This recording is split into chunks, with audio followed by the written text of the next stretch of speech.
Cloud. Perfect. All right. So Tim, how you doing? Nice to meet you. Good. Thanks, Mike. Thanks for having me. Excited to be here and for our conversation today. Figured I'd just give a quick who am I. So I'm Tim Walsh. I work at Dalton and Feingold. I've been here for about 5 years now. Coming up on 5, I guess, in March, but have absolutely loved my time here.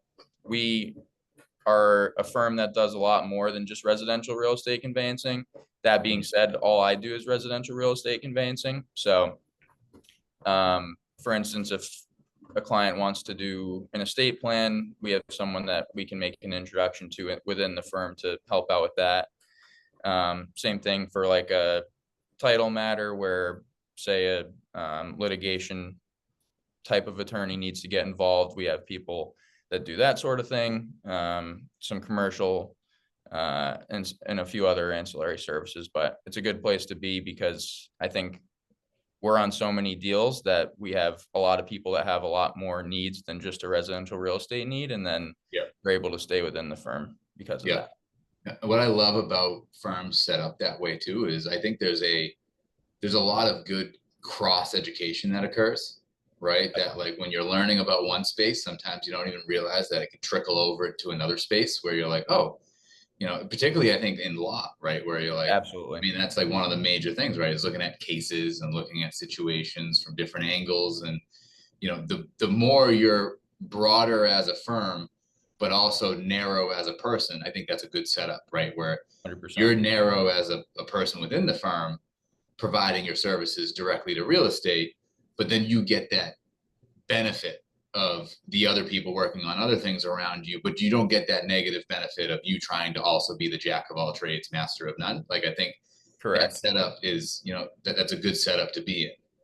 Yeah, it's just there's too many specifics, even within residential, even within Massachusetts only. Yeah. I mean, deals on the Cape look a lot different than deals in Boston, look a lot different than deals in the South Shore and everywhere else across the state. And towns have specific rules and regulations that need to be followed. For instance, well water testing or Title V, or I mean, the list goes on and on and on. If you're, buying a condo, how different that looks. So just within our specification, I think there's plenty of things to always be learning, no matter how long you've been in the industry. And things are obviously changing very quickly with real estate commissions, how those are getting paid. Inspections can't be waived anymore.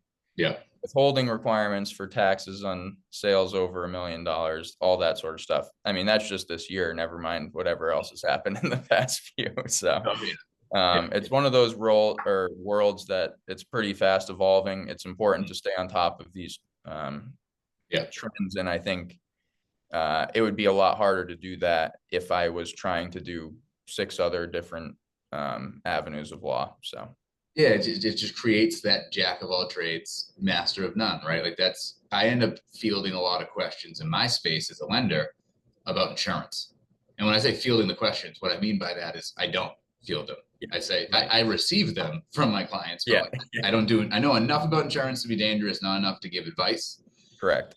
Same with like being a financial advisor, right? And advising what's a good, path for your money. I'm like, I don't really know enough there. There's too much of mortgages already stuck in my head. Yes. I don't even want to go learn about insurance. I learned a little bit about flood insurance one day, and the person teaching it, I was like, all right, that's enough. That's good. The car's full. Like, he's like, really? You don't want to learn anymore? I'm like, nope, I'm just going to have him call you. Like, exactly. Have the contact instead of, you don't need to know everything. You just need to have someone that can get you an answer on something. Referable moments. Correct. Yeah. If you have a great network, we do internally just at Dalton and Feingold, but otherwise, I mean, referrals across, like you're saying, financial planners, lenders, realtors, insert, professional here. I think if you surround yourself with good people, you're in a pretty good spot. Yes. And one of the things that I run into with people moving from a different area to Massachusetts is are we the only state that's dual contract, or are there other states that you know of? So I don't know of any offhand, but I would say it's definitely one of very few. I mean, Mhm. it's usually straight to purchase and sale. I know that's true of a lot of neighboring states Yeah. around here, and I think that's probably a pretty good indication of how the rest of the country goes. But that being said, I think Massachusetts has put a lot of emphasis on carving out an attorney's role in a Yeah. residential real estate transaction, whereas I think a lot of other states possibly haven't because they're Mhm. title states versus attorney states. Um, and I think it makes a lot of sense to have an attorney do a purchase and sale rather than someone who's not, contract law Yeah. taught. We went to years of schooling, had to pass a bar exam and, you know, all that sort of stuff to be able to say, yeah, we know what we're Yeah. talking about with contracts. Um, Mhm. now, yeah, I would just say that it's important to know what implications are to be had in Yeah. contracts, because I think if clients aren't understanding how contracts are written, how provisions within them operate, and Mhm. I think we're going to get into this in a second, but I think there's a lot of misunderstandings with, for instance, a mortgage contingency and how it works. Yeah. Um, and I think coaching people through that is incredibly important. And it's not as simple as just putting a date in some Mhm. pre-written paragraph if you have no understanding of what it means. So, Exactly. I like to say when I'm talking to clients about how important the attorney relationship is.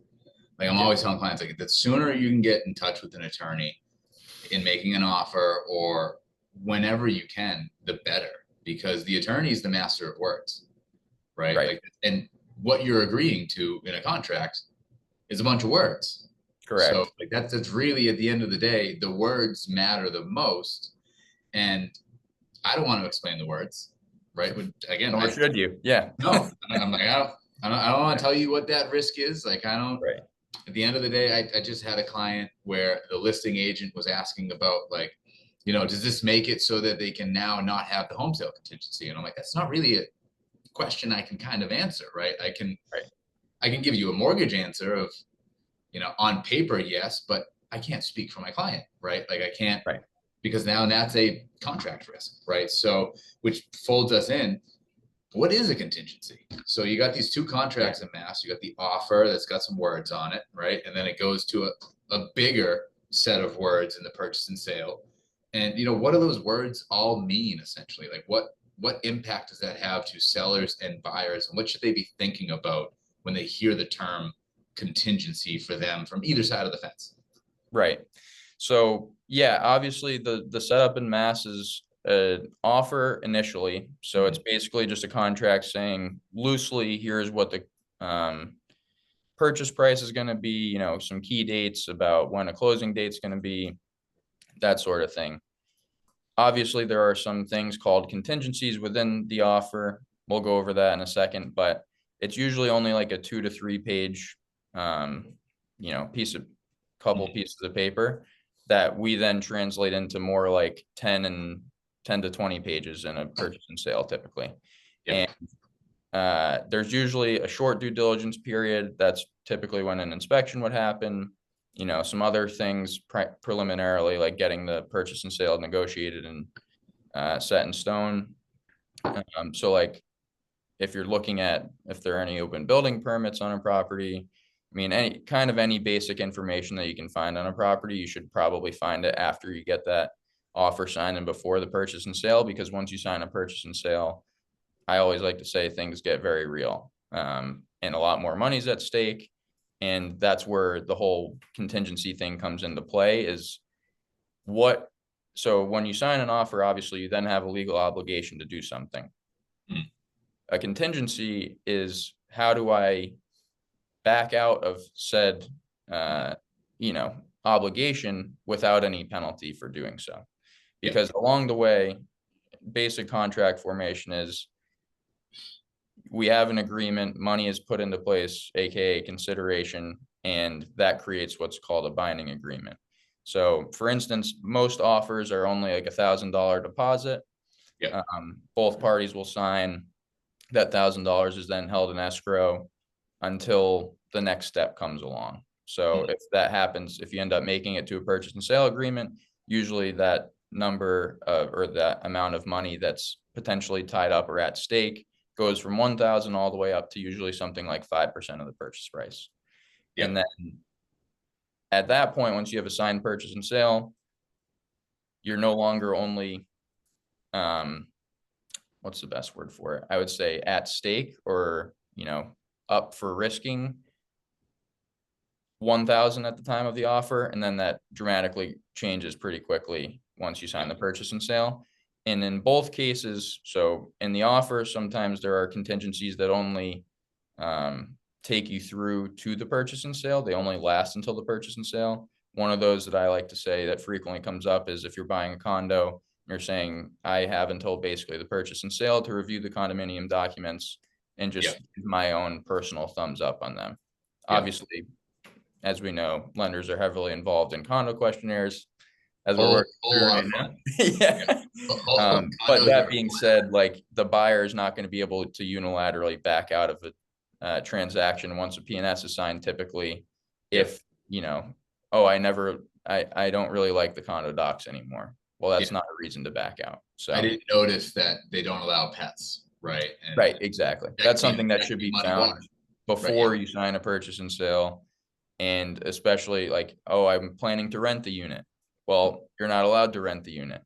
Okay, that's going to be a problem. So that's why I think there's a ton of different contingencies that could come up. I think we'll talk about some of the basic ones first, but yeah. So going back to the offer, obviously, typically it's only $1,000. I am someone that likes to see more money than that at stake at the beginning. Generally, because I think it incentivizes parties to be more invested in one another and not so quick to just say, never mind, I'm backing out.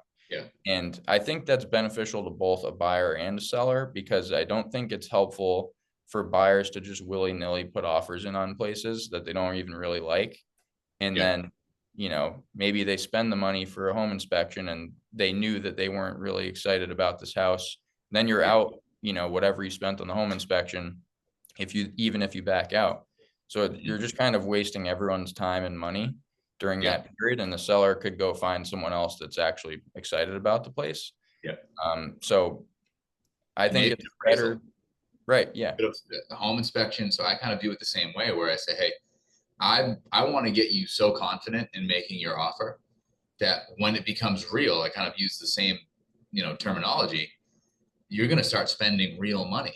Right. One, you're at real risk of losing your money. And I kind of stop it there because I'm not an attorney. I go, I don't know what that means, but once you put money as a collateral against a contract, you're at risk. Like, you should almost, I got taught to view any money in a real estate contract, you should almost already burn it. Correct. Right. Yep. And then you have a conversation with the attorney of, okay, it's burned in my head, gone. What are the avenues I have to get it back if I need to? Like, that should be your baseline starting. Right. That's a great way to explain it. Yeah.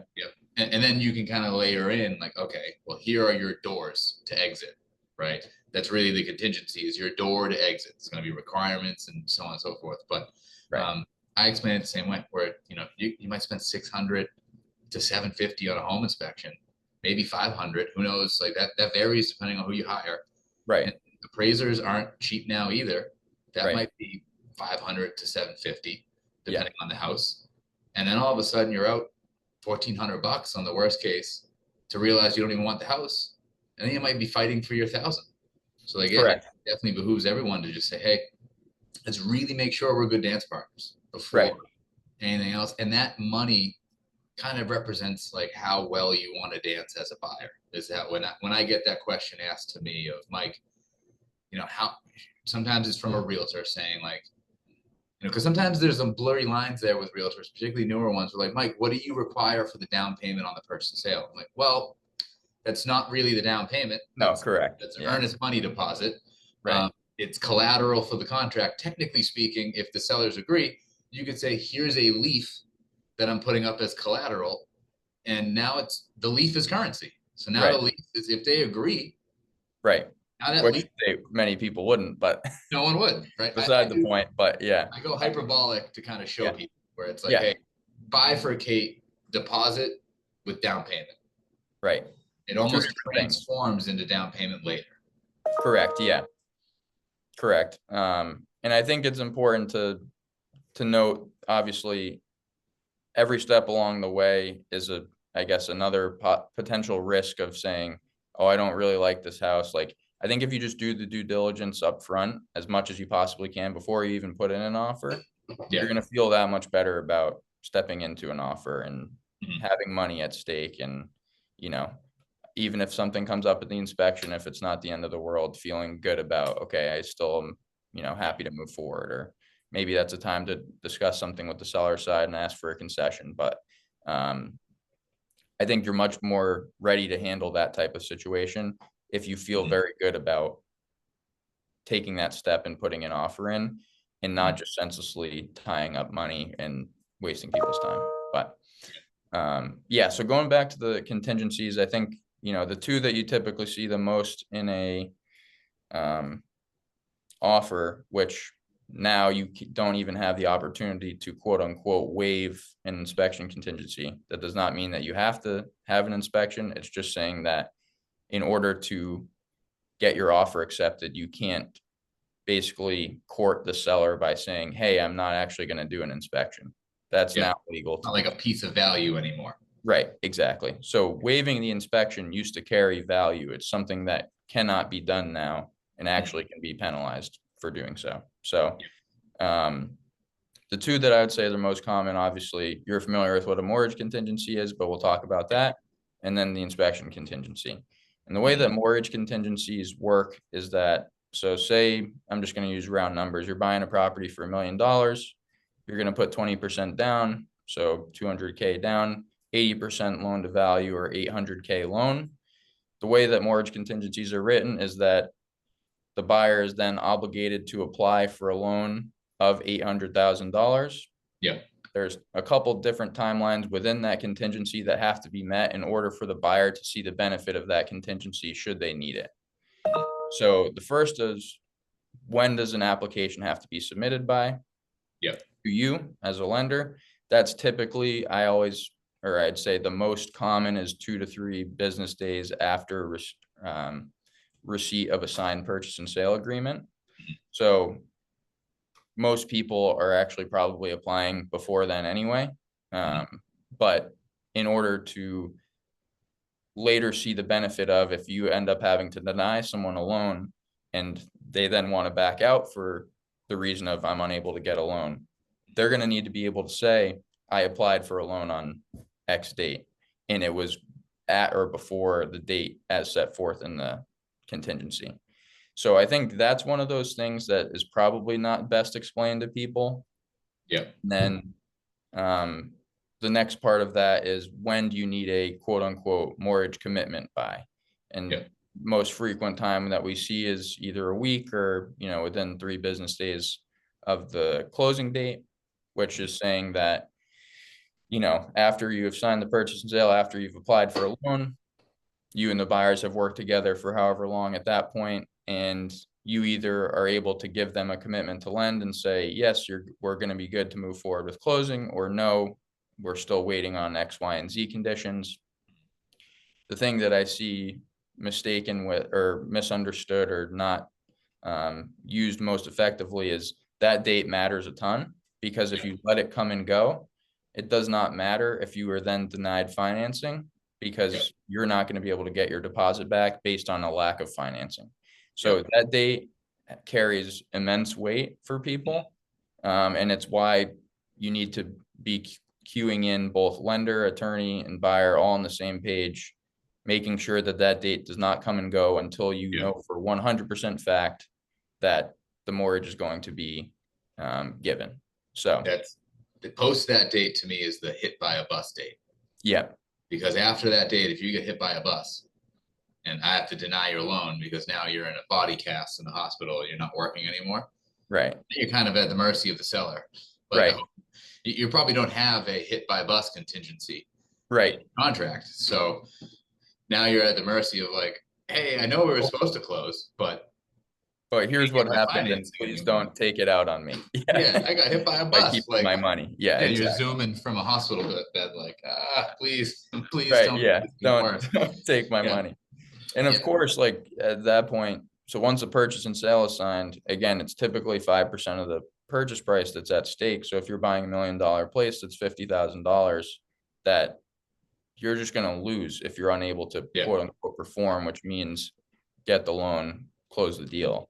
And of course, you don't want to be put in a spot where a mortgage is a problem and then you're possibly losing your money.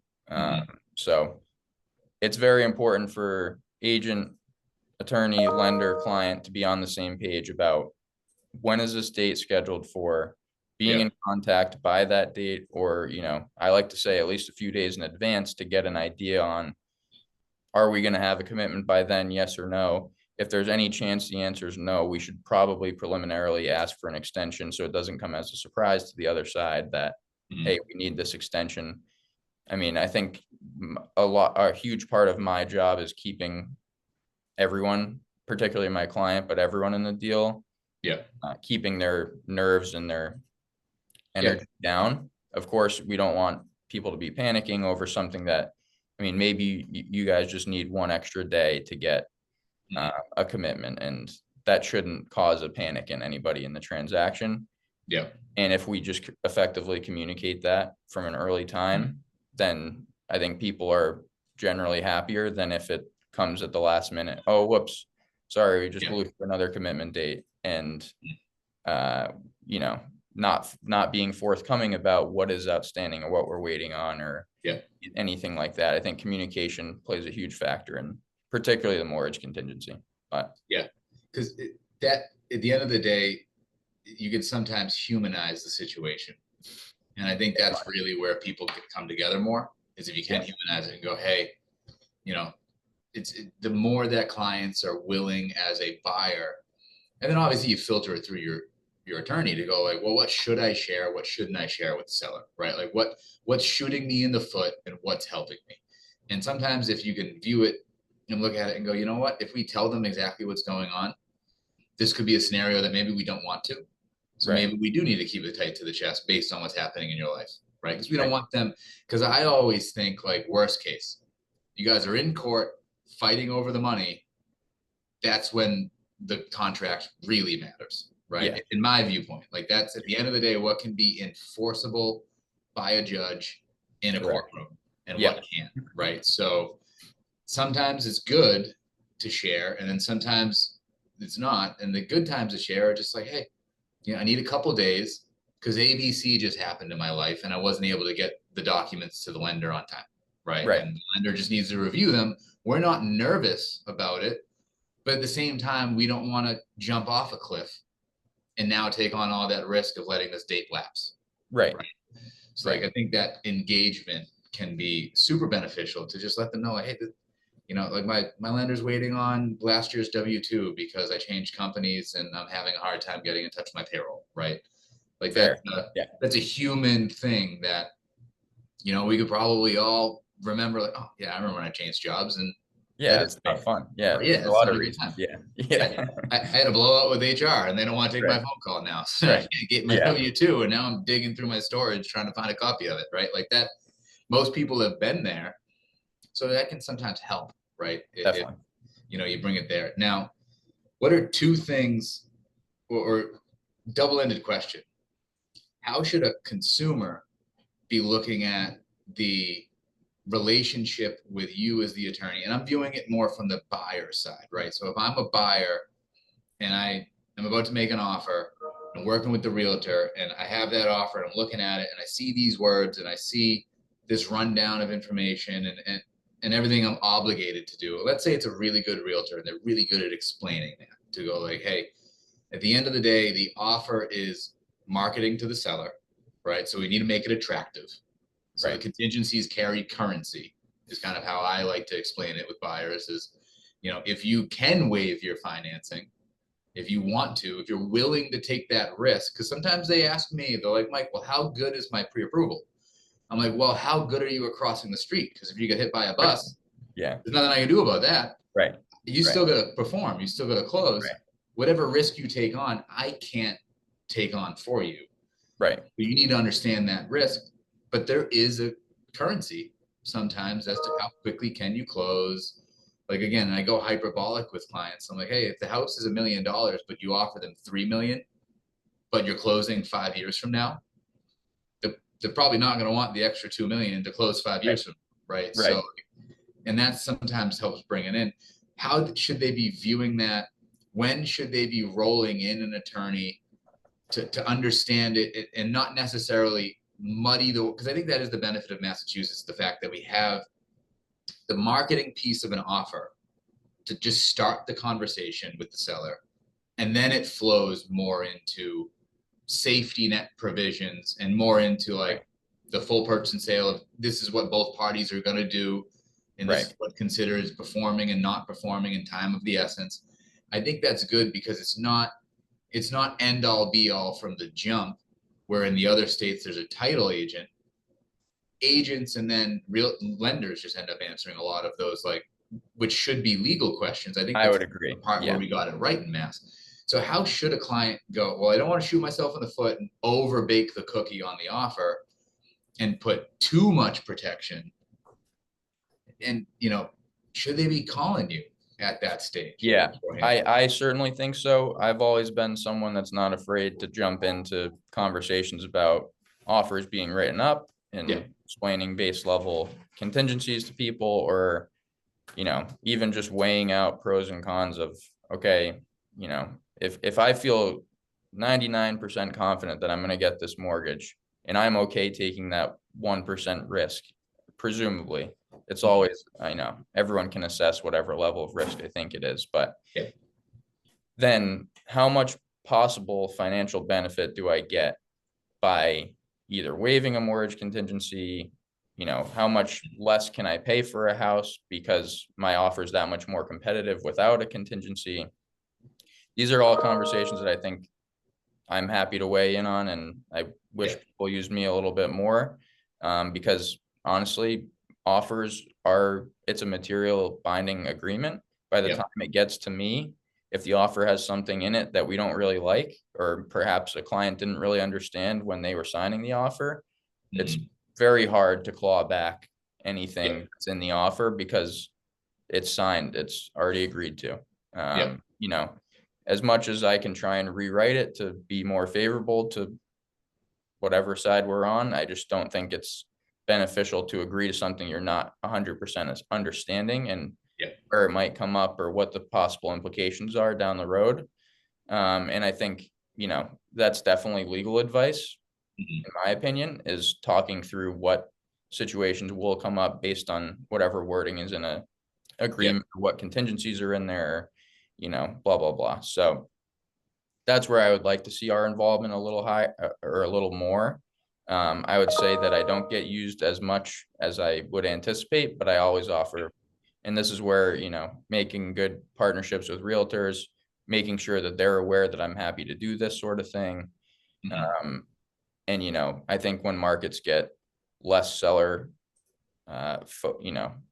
dominant and more buyer friendly, then I think, there's a lot more to be discussed. But I think when sellers are, they can sell for whatever they want and everyone's going to waive everything, I think people generally have a good understanding of, okay, if I waive my mortgage contingency, that means if I don't get a loan, I'm going to lose my money. So, or I got to close. It's not the most complicated thing to explain. I think the way that contingencies can be used is a little more complex because you have to do something in order to get something. So again, for an inspection contingency, you're not going to be able to back out under an inspection contingency if you didn't do an inspection. You actually have to be able to say, I did an inspection and, here's what came up and why I don't want to move forward with the property. Same thing with a mortgage contingency. Oh, I actually applied for a loan and then I got denied for the loan. That's how you're going to be able to use it. It's not going to be, oh, I have this mortgage contingency, I haven't gotten a loan yet, but I haven't even applied. That's not going to do it for you. So not going to be good. I think understanding how to effectively use contingencies is probably even more important than understanding waiving a contingency, because I think most lay people can understand, okay, my money, there's a reason why I'm putting this money up. It's not coming back to me unless I have a contingency set forth for X, Y, or Z reason.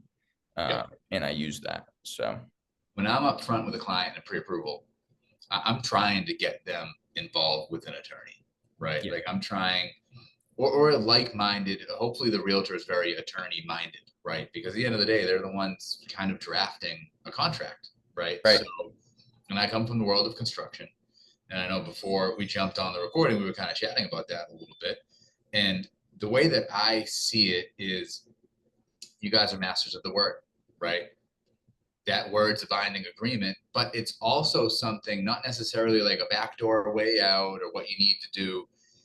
It's also the way that I see it is at one point, the reason why we have a big, robust contract is because at one point we probably didn't. And we probably just had someone that was like, I'll buy your house. And then the seller was waiting and they didn't buy the house. And they were like, wait, I thought you said you were going to buy the house. Like, oh, this happened to me. It's like, well, what, like now I that waited. wasn't contemplated herein. Yeah. Yeah, So like it just started growing into like the leaseback scenarios, right? Use and occupancy. right, I think I see that when I think about that. I'm like, at some point, that was probably not a thing right, until a problem arose where a buyer and a seller were in some form of sticky situation where the seller was like, well, if I sell to you and you close and my new house isn't going to be done until then, I'm stuck and I'm homeless. And then an attorney gets involved and goes, let me draft words as a bridge across that problem, right? right, How do right, we fix that problem? And it's the words, right?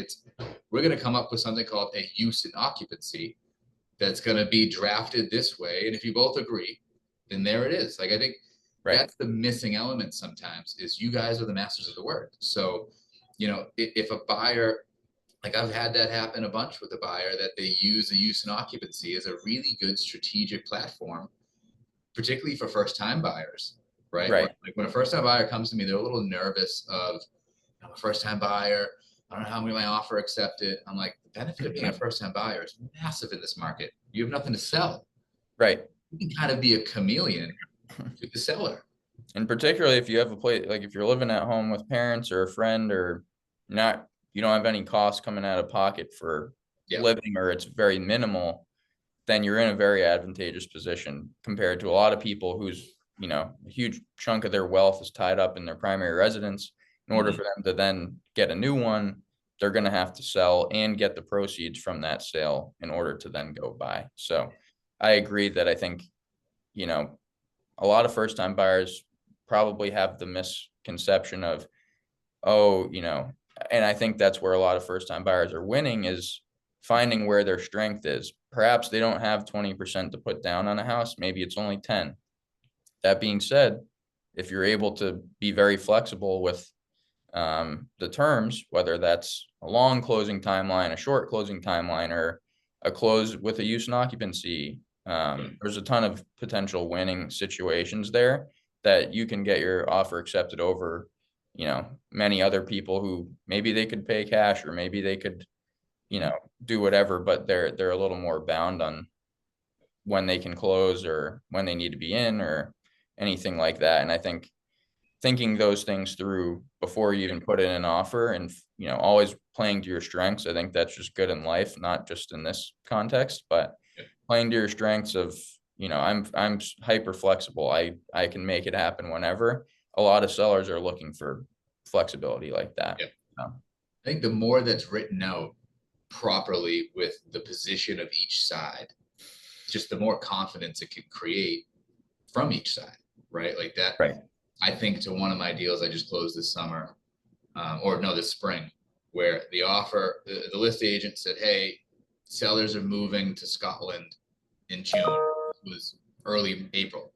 So they really want like a late June closing. And I went back to my buyers. My buyers were very flexible with their position. And I coordinated with the realtor. Probably should have coordinated with the attorney. Didn't know who the attorney was at the time. So I'm coordinating with everyone.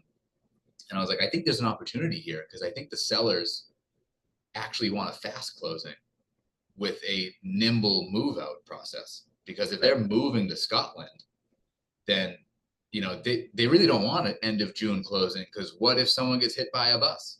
right. Now they're in Scotland and they still have a house in America that's on the That's right. market still Yeah. and have Yeah. fun dealing with that. So I was like, I think if we position it right, I think you can make them a really good offer without having to go crazy high in price, Right. but position it right to say, we're going to close end of April and we're going to give you guys a free 2 months. And I ran the numbers of my clients. I was like, your first mortgage payment's here. Like, what are you guys willing to do? Like, think of it this way. If your mortgage payment's $5,000, but this means you can offer 20 grand less. Like, let's analyze that from that perspective of money in the deal, Right. money out of the deal. And let's position it to say, close quickly, create peace of mind, create confidence, understand both positions of what the seller is trying to do and the buyer, and let's make a happy mortgage marriage or a happy contract marriage of Right. just putting together the right words of close end of April, 2 months to stay in the house, only clawing back a deposit to make sure you don't damage the home. And then they can move out between, like, I think they did like June 15th or June 30th because they weren't really sure what date they were flying out to Scotland. They just knew they needed to be out by the end of June for the job relocation. Right. The seller agent saw it and was like, my sellers love that. This is perfect. Perfect. We actually don't want a June closing, right? Right. Because it was I don't even think it was anything against the listing agent. It was just, here's the problem. Here's the simplest solution. But that creativity sometimes can create better words that we just put on paper and then both parties agree to and go, all right, cool. We just came to an agreement. It's not necessarily always like blanket, here's an offer. And I think that can be, sometimes underutilized, how well a properly structured offer / contract can really benefit both sides of the fence. Absolutely. And I completely agree because it's very malleable.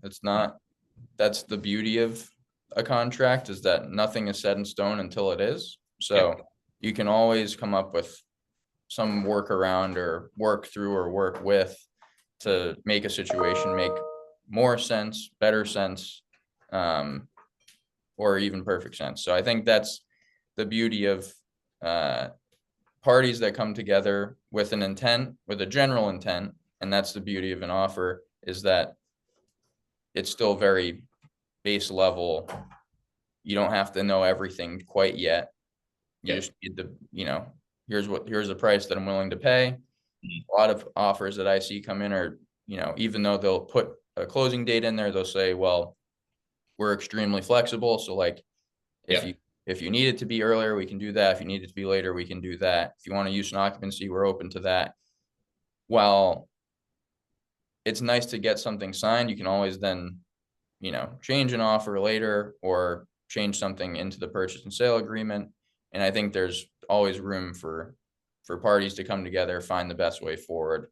And, for instance, this isn't really a contract thing, but like something that comes to mind is, still being able to close with some sort of holdback or, if we get to a final walkthrough and something doesn't come across as quite right, and there's just some stuff that's left sitting in the house that needs to be removed, that doesn't mean everything should go sideways. It's just there's mechanisms in place for pretty much everything, and I would say most situations have been seen at this point in the real estate world. There's been many thousands, if not hundreds of thousands, if not millions of transactions in the state.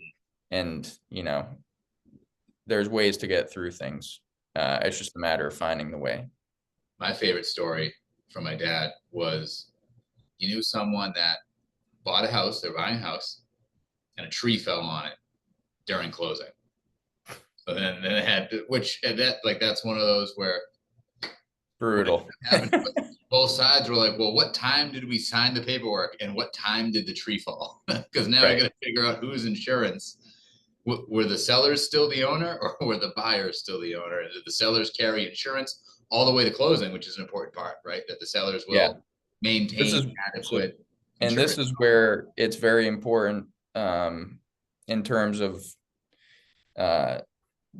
this is a provision that's very, very much in purchase and sale agreement that I always put in there, is all risk of loss shall remain with the seller until the recording of the deed.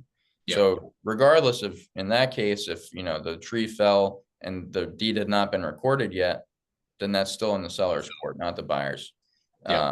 And I think that's, the transaction's not quote unquote done until the deed is of public record, because until then, it's not actually the buyer's, That was the part they were trying to figure out Yeah. with that story of my dad. And it was like, okay, what time did the registry, like what time did this officially Did the tree consummate? fall in the, yeah, Exactly, it'd right? be Like, recorded, yeah. yeah, because that, and again, contracts. Like, Yeah. imagine if you didn't like have that. If you didn't have that there, and the sellers were able to go, well, not my house. Yeah, too bad. Yeah. Yeah, call your insurance. Like, I hope you got Right. your Yeah. coverage, and I hope it, I hope you got your coverage starting on the right date and all that. Yeah. So, like, at the end of the day, the way that I break it down is like, you got to just talk to an attorney, right? You got to talk to your attorney. You got to understand your risk. You got to understand it from, I think, the worst case scenario. Like, when I'm getting my clients to say, talk to the attorney, I usually position them to say, an attorney's best position to be in is always to the 10th degree, I think. Right. What's the worst possible situation that could come up, and how is it accounted for? And if it isn't, how can we account for it before you are locked into something?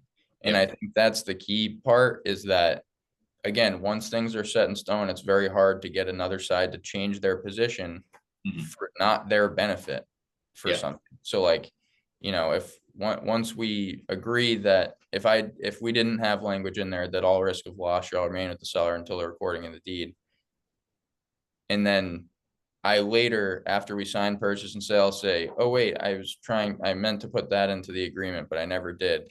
Can we now amend that? The other side is obviously going to say, no, that's not beneficial to me. Why would I agree to do that? Yeah. So in many of those cases, so I think that's why I like the earlier involvement better, because I can keep people happier better by getting ahead of things and not being behind.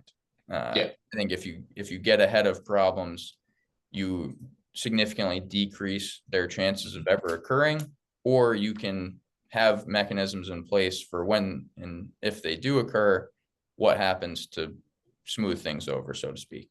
So yeah, it's always best to just lay all the chips on the table, right? You go, hey, here's where the buyers are at.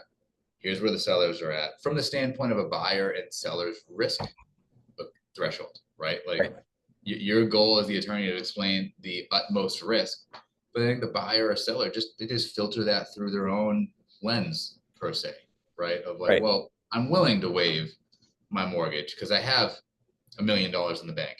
I'm only getting the mortgage because I'm leveraged, right? Like that's an easy risk threshold for for people who are in that position to go, I can make you a better offer because it's really not that much risk to me. I'll just close cash. Right. Like so there's always that. Whereas if it's 50 grand is all of your money. Right. I want to look at that a little bit different.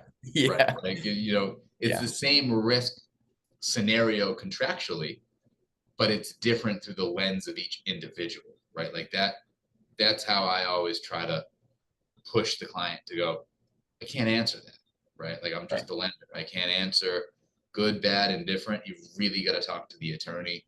And if it's the offer stage, you really got to work with your realtor on any risk that you're taking on related, in my space, to the mortgage, right? Like, I get that question, like, can I waive it? I'm like, that's not. Don't ask me yes that. or no. Yeah. That's a you thing. It's not my money. I'm not gambling with your money. Right. And the way that I always handle conversations like that is, I'm also not going to tell you what to do. Of course, you can freely waive anything you want, or you can say, I'm not willing to waive anything.